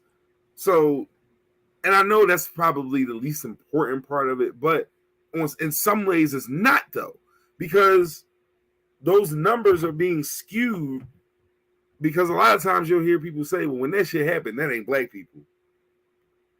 Because it's true for the most part. We not just deciding to randomly bust in the market and start picking off white folks. That's not something you see us going through a lot. It's happened to us plenty of times. When they use these ideologies and these terms and these motherfucking like just buzzwords to say shit and get clicks and get hits and all that, they really take away the context of what's going on. Again, all this shit is tragic. I want to make sure that that's like the overarching theme of all of this. Every single piece of this shit is tragic, bro. None of it's okay. We really, really need, because these is little niggas. The oldest person in that whole situation was 34, and he was older than them by a lot. Everybody else is 25 and under. It ain't niggas my age out here doing this shit. It's just not. It's barely niggas your age out here doing this shit. And if you are, you really like big nigga OG on the block. And like I said to some of my folks a couple weeks ago, it's very different than when myself left, even you. It's just different. My old heads when I was 21 was in their 40s. They had lived a little bit, seen some things, and did some shit. The advice I got from them was from niggas who had been out here doing shit. These niggas out here 17, 18, they old heads is 23. Because everybody else is either dead or in jail and they ain't got nobody else. And when you 23, guess what? You still a dickhead. Mm-hmm. So if you a dickhead and you got this little dickhead who look up to you and he like, yo, I want to be like you, and you so fucking dumb, you don't know what to you don't know right from wrong and in between to tell him nothing. Now you just the blind leading the blind, and then this shit just it gets worse and worse. It's just incredible. The blind leading the dumb. Yeah, man, it's incredibly frustrating. Hold on now. Courtesy of RCN and Big Herb, we got Shadi in the house. Look. The pain in this shifted a little bit from last time. Oh my gosh. RCN work. Am I freezing? No, you good. Okay. I'm about to say. I thought I was working. No. So Shadi, we just started the South Street thing because I wasn't sure right how on long you was going to be. So yeah, but you jumped in right in time. So basically, the point that I was just making is that a lot of the problem that we had. Well, first off, I address the fact that I hate the term mass shooting for these kinds of things because I feel like they're trying to colorize the stats a little bit and add the things that happen in our communities into these other situations. And although everything that happens in our community is tragic, it is not under those same circumstances as like Uvalde or Buffalo or any of these other tragedies that we've seen in Tulsa a couple weeks ago. These things are different entities than what we're speaking of with that. These are our young people who are severely misguided and being led by other young dummies to make these dumb decisions like pulling out guns and you know what I mean? Right. Those things. Like that's what's happening with that in my opinion. So I was just kind of touching on that. And you're more than welcome to jump in right here and kind of just give us your lay of it and your thought process on those situations. Well, it's challenging for me to still try to grasp and understand because the young gentleman, Greg or Japan, definitely knew, from the boxing world, had just seen him on Friday, had a whole conversation about him coming to do boxing with the kids for next school year, and then to wake up in the morning and to see that, but then as time went on and everybody was texting and calling each other trying to figure things out, it was like, okay, maybe he just got caught up in the mix, right? Because to know him is to not think what we seen on the video. Right. And that seems to be the consensus that people who were close to him and know him feel like what we saw was very out of his character. That seems to be the consensus. Beyond out of his character. We're talking about somebody who mentors a slew of kids in boxing, especially in West Philadelphia. Right. And beyond. He had an upcoming fight. Wow. He certainly had a following. I seen like a lot of the tributes and things like that. He definitely had an impact in a lot of different places. Like you said, more than just like he was a skater, from what I understand as well. Yeah. He had an impact in the skate community. A father. It's tough, man. It's really tough because the daughters, like in situations like this, no one wins. Exactly. It's a loss for everyone. Yeah, absolutely. I agree 100%. That's embarrassing. And the thing is, he went for somebody else's fight. Right. So as you know, like we try to teach our kids, stop trying to jump in everything because you just never know. You went into somebody else's fight and died. And you didn't have to. No, definitely didn't have to. And so here's the other thing. And Lamont, yes, darken the stats. I stand by that statement 100%. They do not want the phenomena, and I can't think of a better word for it right now, or the trend of mass shootings, quote unquote, to be a strictly white thing. They don't want that. So they try to throw this in there. Therefore, they start making it into a numbers game. and if this many people are injured or killed during an incident that we consider it a quote unquote mass shooting. Again, we know that to not be the case with these sorts of things. In our neighborhoods, unfortunately, like I said, these are things that happen all the time. So when they try and get that letter off of, oh yeah, this was a mass shooting, it absolutely was not that. No, it wasn't that in any way, shape, or form. This is an example of poverty, right? So this is an example of brokenness. Because again, we're talking about people who are coming from broken homes, broken communities with broken systems. So value systems, twisted and different. Things that mean something to certain people don't mean nothing to others. Things that used to mean a lot don't have the same heavy meaning no more. Exactly. All of that. Because I don't understand how on a Saturday night you that mad. You that mad on South Street? On Saturday? Wouldn't that happen Saturday? Yeah, I believe so. Yeah. On a Saturday night, you're that mad on South Street. That doesn't make sense to me because usually when you go to places like that, you're going to enjoy yourself. The goal is to have fun. Right. But there's so many people out here who are just mad. Every day. Yeah. I would agree with that. As working in a high school, I didn't really understand how bad it was, or until I started working in a high school. Like, I used to see a lot of angry middle school kids.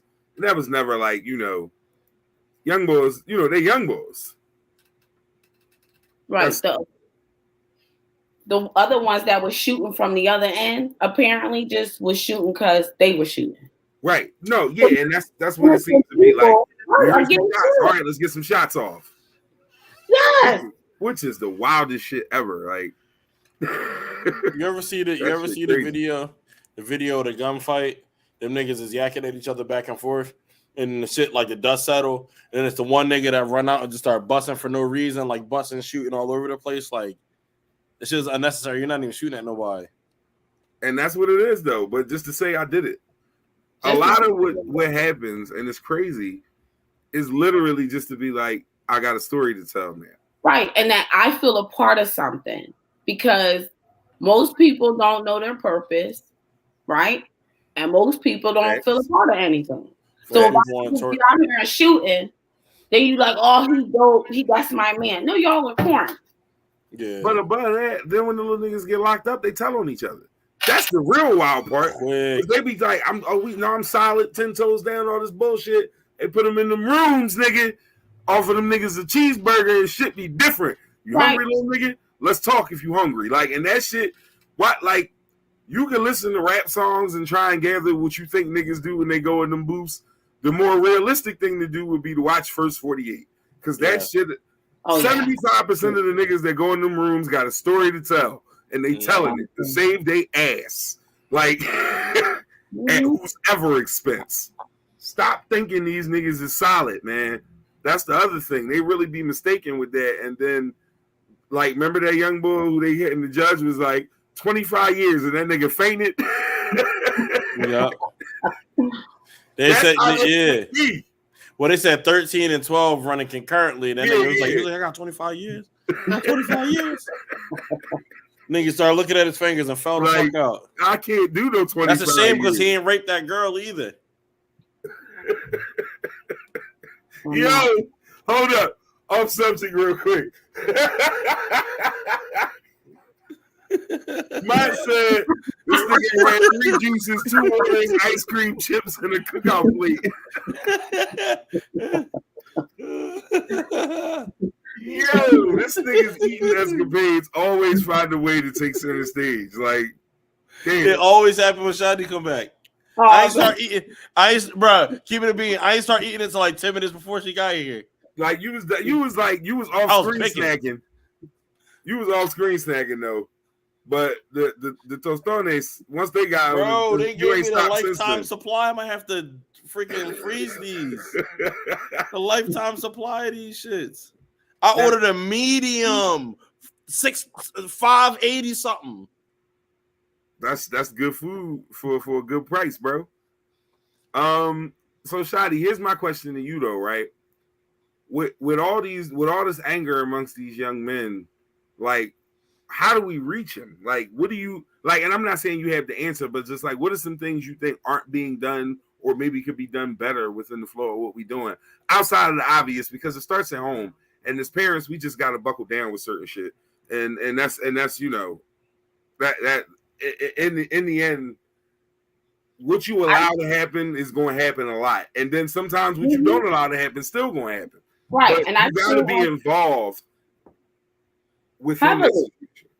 I've seen on social media posts women say it's not always the parent. Because that's true. It's not always the parent, but sometimes it is. When you have parents who want to be friends with their children as opposed to being parents to their children, I think that's one of the first mistakes that leads to some of these behaviors, because that sense of entitlement for some of our kids is crazy. Like, they really feel like they should have so many things. Like, a lot of the bullshit comes from that attitude. I'm supposed to have. I should have. Why don't I have? And so then it grows into the anger of, do I not deserve it? All right, well, now I'm going to take it. Do I not deserve it? All right, well, now I'm going to get it the only way I know how, or the easiest way available to me in this moment. And then, that just kind of snowballs into other behaviors and other things. But it's so many layers of stuff, Kev. Absolutely. Between social media, between generational challenges, trauma that starts in the womb, brokenness, loneliness, I'm hungry. It's so funny how that really is such a big piece. Like, people don't understand that. Like, something is that you might take for granted, just the fact that you eat every day and you don't have to worry about whether or not you'll be able to eat every day. Some of these young boys don't have that security. No. And imagine at the irrational, undeveloped brain age of 14, 15, 16, where you got more access to a gun than you do to a meal. Like, what the fuck type world is we living in, where it's easier for me to get my hands on a 9 than it is to get my hands on a 9-piece? Like, that's crazy. A nigga nigga down the street from the job and shit got robbed by a nigga with a knife, broad day, and the employee saw it and called the cops. You got robbed with a knife on 41st at 2:37 p.m. on a school day, my nigga.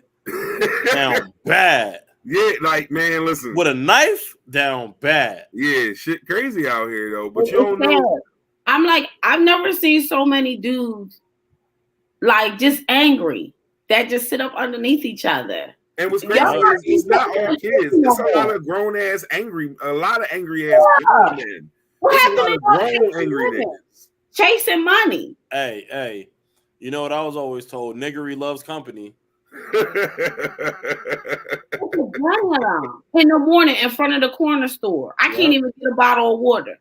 What's up, Ma? Not you, because you ain't at work. It's hot. You got flies around you. Like, come on. It's a broken payphone right there, Walter, because that's your real name. It's a broken payphone right there.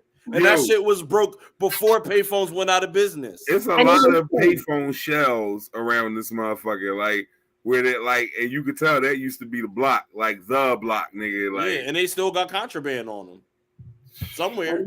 Yeah, for sure.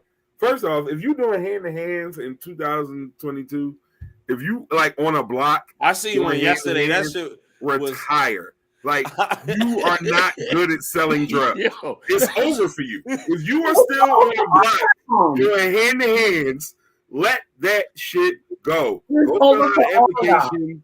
Go do something, nigga. Like, change your motherfucking trajectory. You are about to fucking do disastrous things with the rest of your life. Yes. You're still doing hand-to-hands in 2022. Like, I seen that shit yesterday, dog. I was about to leave work. Shorty got the Altima, like a 2012. It wasn't, you know what I mean, with the bumper kind of. So then she pulled. I'm about to leave. I pull out and I'm sitting in front of the car waiting for somebody to talk out I'm come out so I can talk to him. So then I'm sitting there, buddy, in front of the school. Shorty pull up. throw the shit in the car. He throw the shit in her car.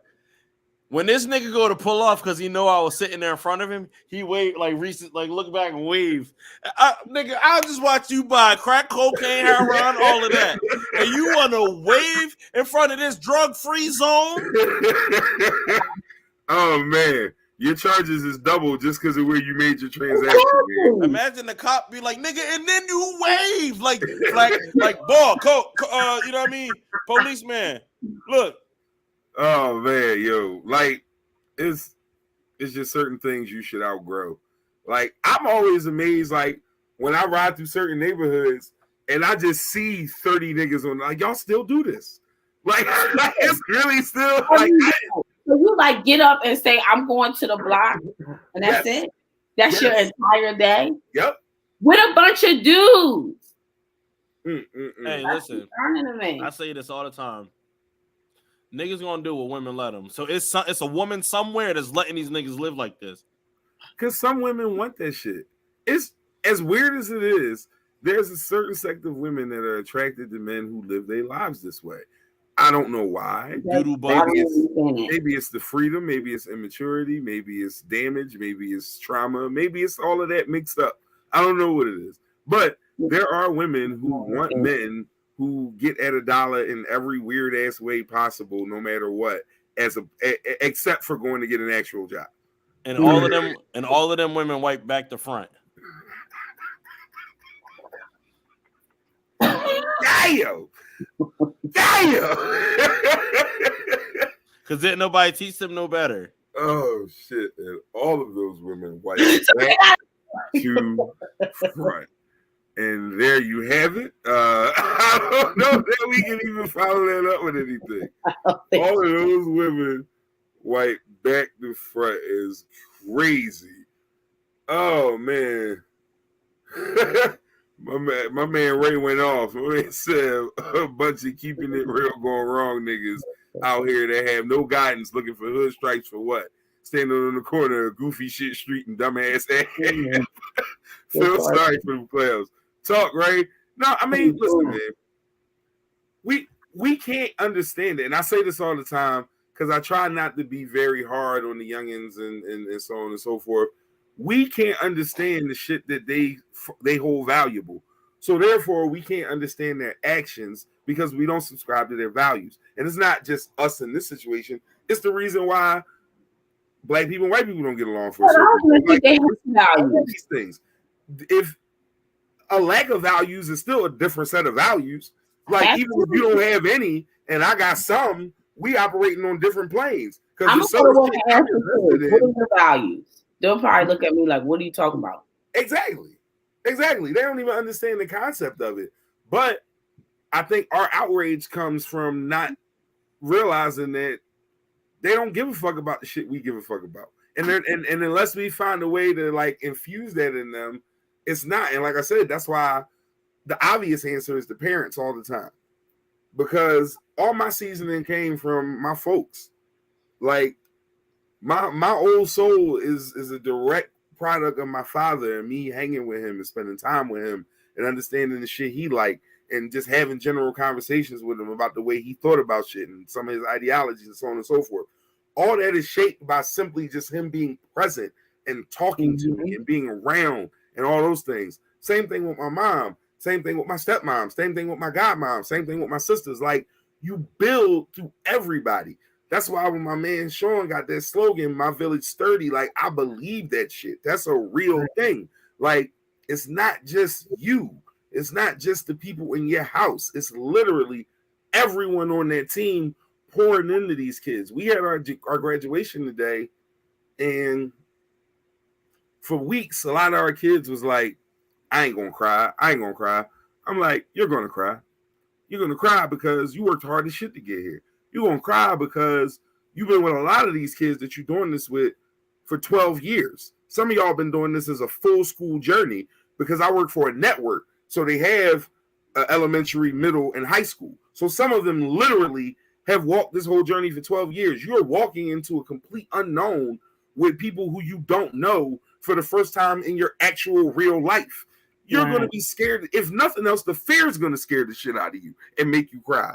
So, but the thing is, when you prepare and you pour into people as a unit and you have more than one person giving you that uplifting energy and so on and so forth, you can cry because you're scared, but you can also be happy because you're ready.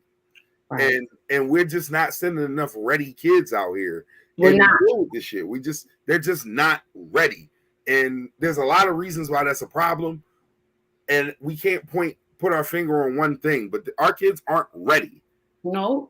Socially, mentally, emotionally, they're just not ready. And whose fault is it though? And I don't have an answer to that naturally. That's a rhetorical question, but that's the problem. We got to figure out why they're not ready, and we got to find a way to prepare them. I mean, I have a theory. I don't think it's so much. I mean, it's a theory that's like everybody has, but I mean, I truthfully think that it starts with the education system. I think I'm pretty sure I said it here before. Like, if our education system had more, like not even just individual things, just more, there's more opportunity, more exposure, more pretty much like just more everything for these kids, and then they're much able to think their way through these things. Like, think of all the sped kids. I don't want to say sped kids, but think about all the kids that you guys encounter on a daily who have IEPs and need that level of intervention, behaviorally, that y'all deal with on a daily. Those numbers is not that high in these other schools, bro. And you think, and they got even more resources to identify what these kids would need. Right. And that's what's crazy, because it's become such a part of our culture now. We literally have parents who wait for you to fuck up their kids' IEP so they can sue. Right. Like, it became such a bad problem that they stopped giving families actual money when they sue and just simply started providing money for alternative educations with these lawsuits. That's how bad it was. Yep. It became such an ingrained thing in the culture to give a kid an IEP or give them, any of these letter, designations that go on with our kids.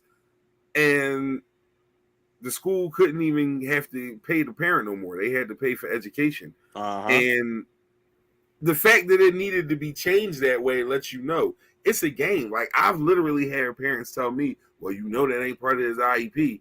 I've had kids tell me that I got an IEP, that ain't gonna work for you, bro. Like, damn. But also on the flip side, I keep it a beam with you. We have these end of the year festivities, whatever. Officially, I'm the assistant director of an emotional support program. At least that's how we treating it. I'm the dean of the program. Right. And we get emails that's like, if any of y'all kids act up, they got to go back to the hallway.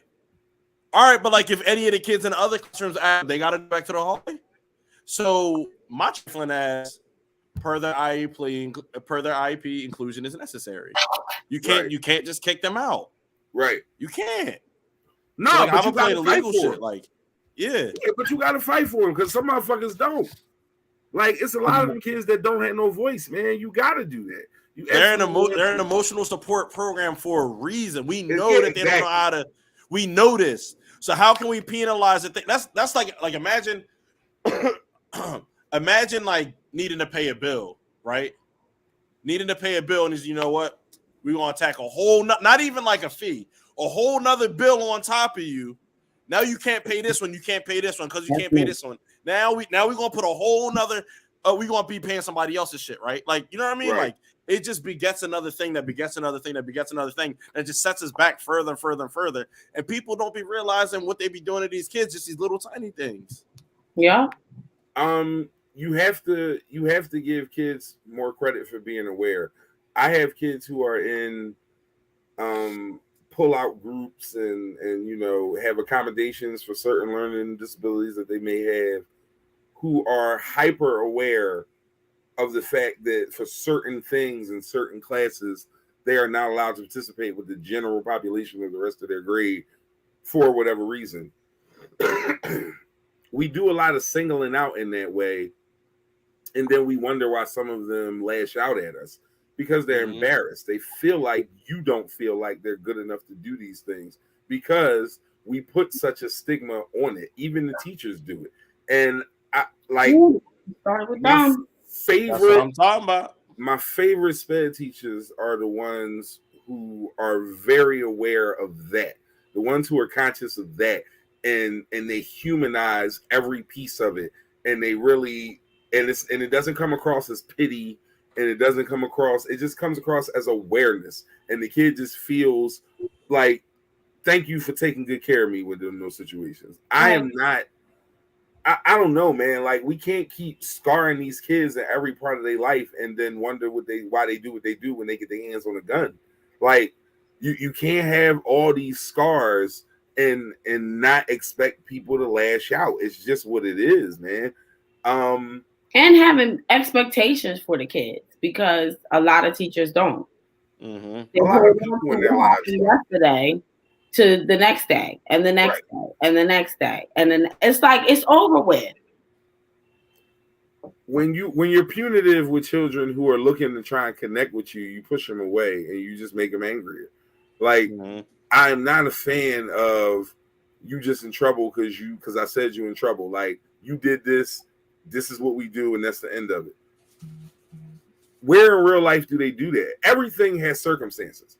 Every situation you come across in your life and everything you do has some level of circumstance involved in it. So you got to be aware of the circumstances surrounding these traumas and these behaviors and these problems before you just deal with kids in a certain way. That's why I like the fact that I work at a restorative practices school. I do not work at a school where we are bottom line, you did this, goodbye. I like restorative practices. It teaches, it's a skill you need in order to avoid some of these conflicts and this goofy shit. It brings a level of humility to you to where you understand that even if you're not right, and even if other people don't accept your opinion, we can move on and coexist without the other shit. It's a skill. It has to be taught, and we don't do enough of it. And a lot of it is happening in the school where they fucking up, and that's just real. Like, so between the two. I mean, and literally, we could do this for hours, just pointing out the mishaps and the shortcomings and all of that. Rest in peace to the 3 victims who lost their life down in that shooting, man.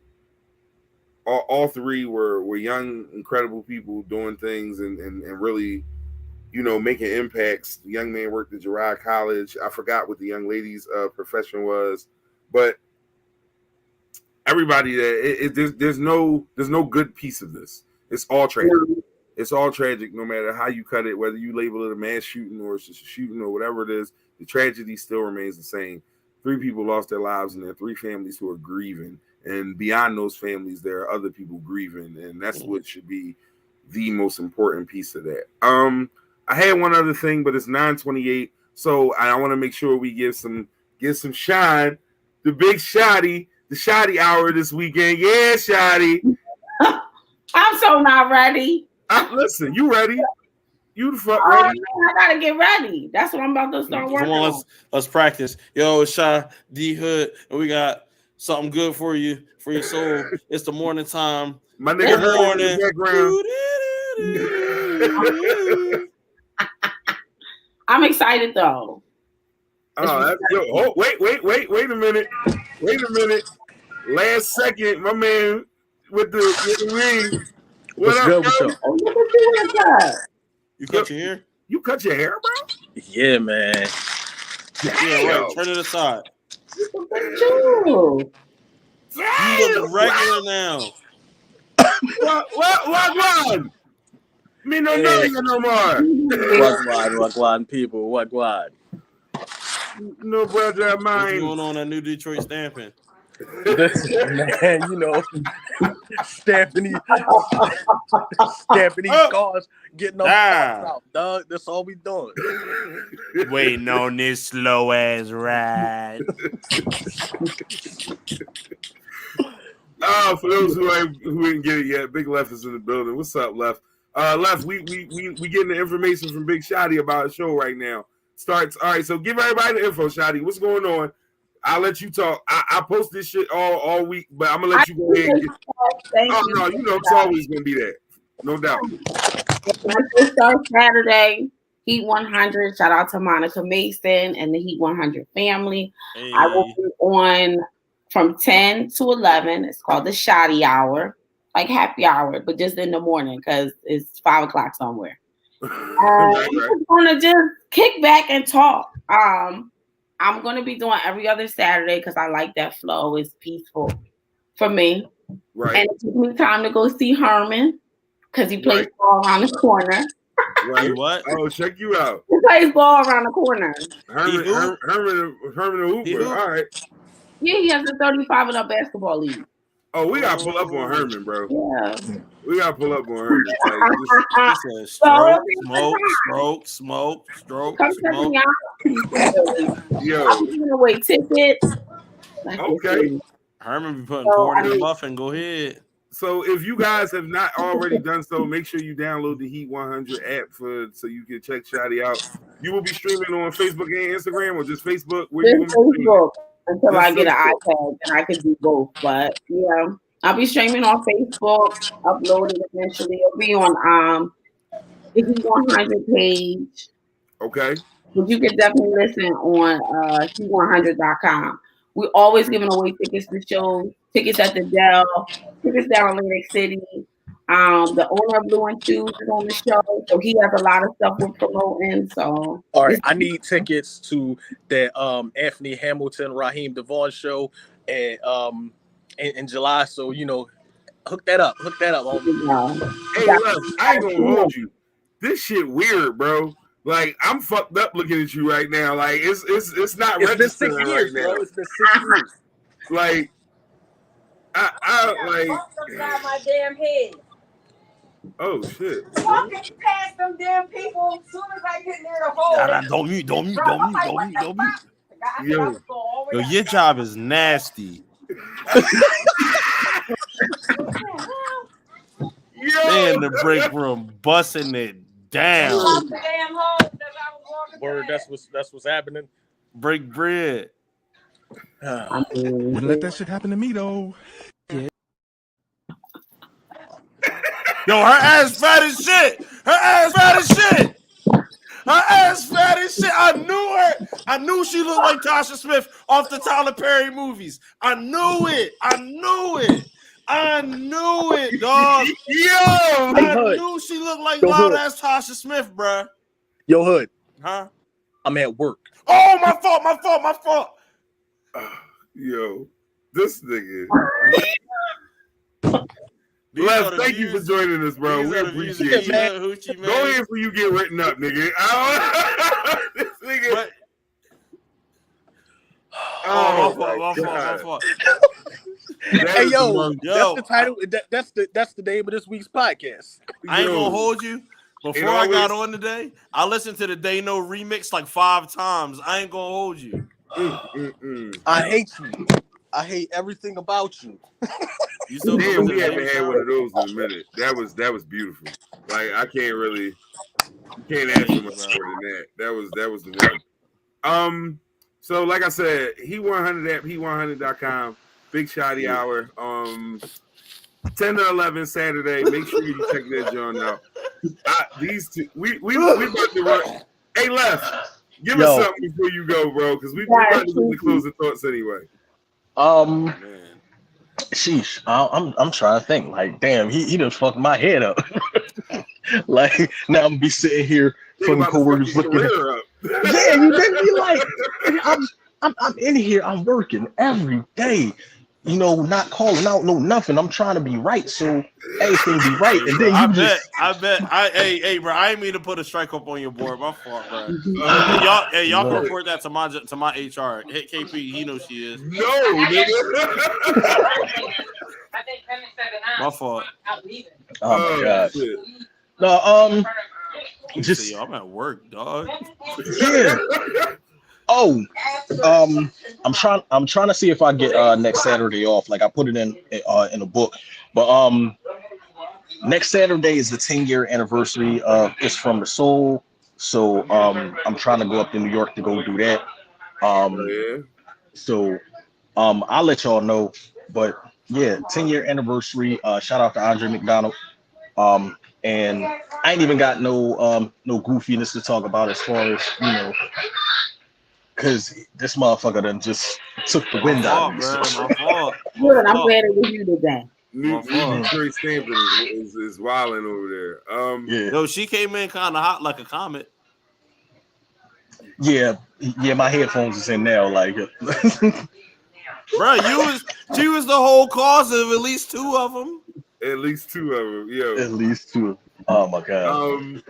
Big Shadi, we know you had to get some stuff done. We glad you jumped on at the end right here to put your 2 cents in on this whole South Street thing, because we work with these kids, so I always like having more than one. Like, you know, me and Hood, we a voice, but we like to have you in it too. Yeah, I'm gonna be watching Saturday, man. I'll be down at the beach chilling in Bethany, making sure that I'm on the beach. Yeah, no, we be down there for a week, but I'll definitely be checking that out. Who's over for you? Yeah, school today was our last day. Yeah, tomorrow's high mine. school, honey. High school, honey. Just tomorrow's mine. It's a little different. When's yours? And the district be trying to hold y'all to the 20-something every year. Managers, yeah, we're there to the 23rd. Yeah, the district always on that 20-something. You 10 or 12. Okay. Brotherhood, closing thought. Hey, man, I ain't gonna hold you, bro. I'm that nigga. I be walking this shit the motherfucking down. Like, bro, left. I don't know if you seen, but I really had Clarion Hood on MLK Boulevard with the white shower horses. You feel me? On faux. Like, yeah, no, he definitely had grandma go out in the realest fashion ever, bro. Yeah, like I'm really proud of that. So I mean, that's it. Like, I'm really not wrapped too tight. Like, just leave me the fuck alone, and I'm cool. Like, y'all seen how I put that lady on the Summer Jam screen? We share blood, bro. Like, leave me alone, buddy in the buddy. Yo, in the. I saw that shit. I was like, yo, these motherfuckers really got Hood in his bag. I'm gonna step back and leave this nigga alone. I'm not even on this bad side, but I'm gonna leave this nigga the fuck alone because he leave me alone. Throwing him up there. Like, remember on South Park when Eric Cartman cut up whatchamacallit parents and put him in the fed it to him. That's really how you was acting. You was got to them and shit. Stop playing with me. Stop playing with me, bro. I'm really him. Like, stop playing with me. Stop playing with me.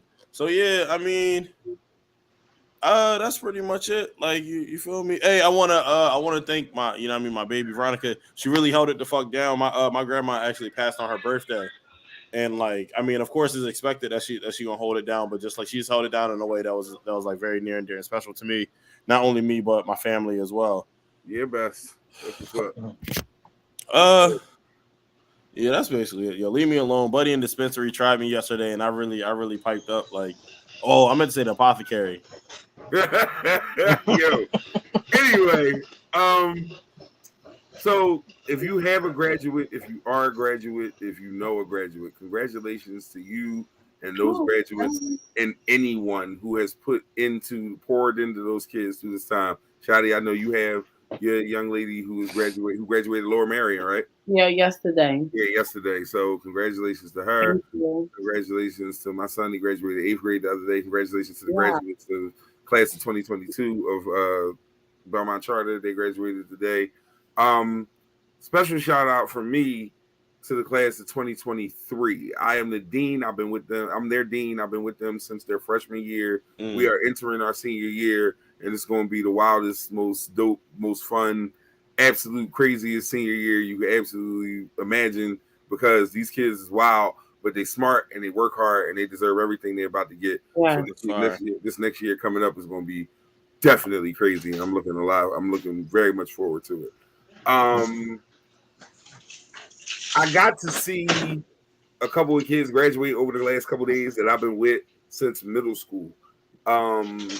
Like, I'm talking either as small as 6th grade all the way through, and to watch them go through that journey through different places and different schools and keep that same connection and so on and so forth. It's really like, if you do this job and you know you do this job well, don't get disheartened. Don't get turned away. Don't let the bullshit take you off of the square, because these kids really, really appreciate us.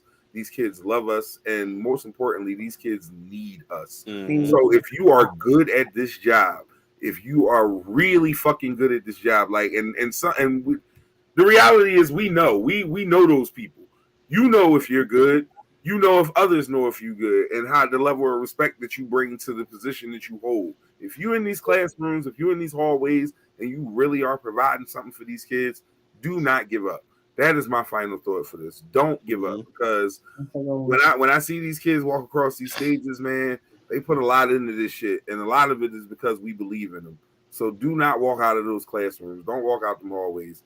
Keep fighting for these youngins because they need us, especially if you work in a black school with black children. Just keep fighting for them, y'all. It's hard. It's a lot of goofy shit. Keep fighting for these kids, y'all. Real shit. So that's me. We'll be broadcasting live next week from the beach house, nigga. You know, I'm gonna try and be somewhere fly too. I was almost at the mansion this weekend and it fell through. See, you always gotta one up me. I'm just going to a beach house. You're going like a mansion. I mean, always take it too far. I'm gonna be at Kensington Beach. Oh, damn. That's scary. Bro, you at work, dog. Kensington Beach. You. Yeah, though, y'all. You know, as always, man, couple hours, talk a little shit, have a little fun, go home. We touched on some serious issues. We hope you got something out of it. We're gonna be in a little bit of a serious bag next week, but as always, there will be fun had, there will be bullshit talked about, and you know, that's what it is, because that's what we do. Literally Anything podcast for the people. On behalf of D Hood, aka Hoochie Mane, I'm not doing that with you. My man Big Left, is always good to have Left in the building. Big Shadi Hour this weekend, Saturday from 10 to 11. Heat 100, the app.com, Facebook page. Be on all them shits, showing Shadi some love. You know, boy KP, aka your mom's favorite podcast host. She downloads my shit every week. Don't get mad.